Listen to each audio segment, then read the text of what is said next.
a golden rule that very few even directors know. There's no separation between story and action.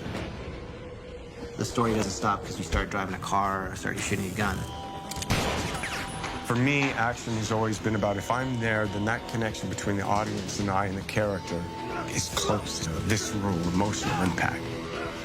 Over the years of doing the John Wick training, the physicality, the martial arts, and then the weapon work, I've gotten better. So I'm really the ceiling, because the vision is always bigger than me. And when you're the limit, you can always get better, because the vision is always greater than you. And for me, it's such a pleasure and a pressure, but also it's the best kind of, like, you've got to be better to realize the vision, because then the character and the story can be more profound. And with John Wick Chapter 3 Parabellum, the vision was really high.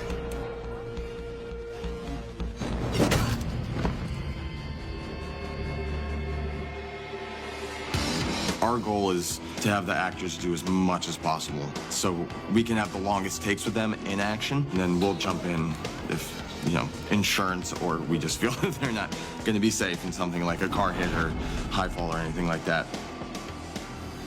We're gonna sit in a gym for 6 months and just get as good as a stunt guy.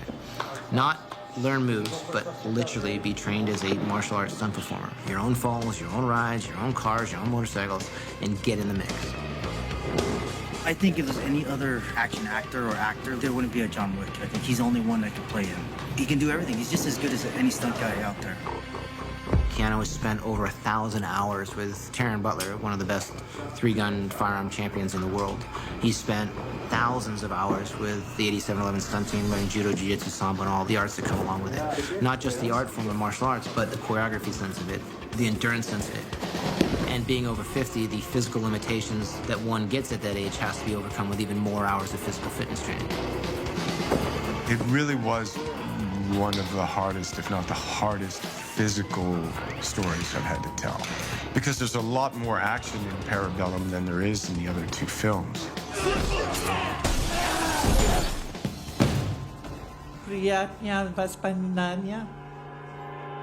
When we train him, we'll go for hours and hours and hours, and he just won't stop. I mean, you don't get to show up and do what he does without having a stellar work ethic. He's determined, he's relentless in his pursuit. He's talented in this area, and he's fearless.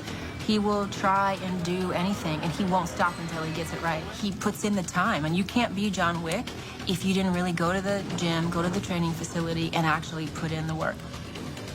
Eric Brown and Chad, they made him an actual judo person. That's what he's accomplished over these 3 movies.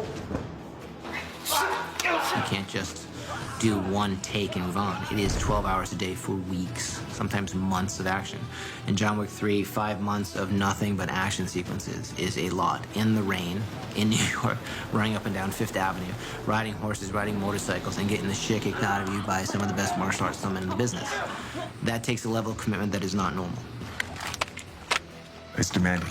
But that demanding, that thing, is also, it's pleasure, right? Which I love. That's what makes him special. He understands the connection. He understands why he's doing it, and he's more than willing to give the time. And if you see the other cast members that went through the same action training in Parabellum, they understand the same level of commitment.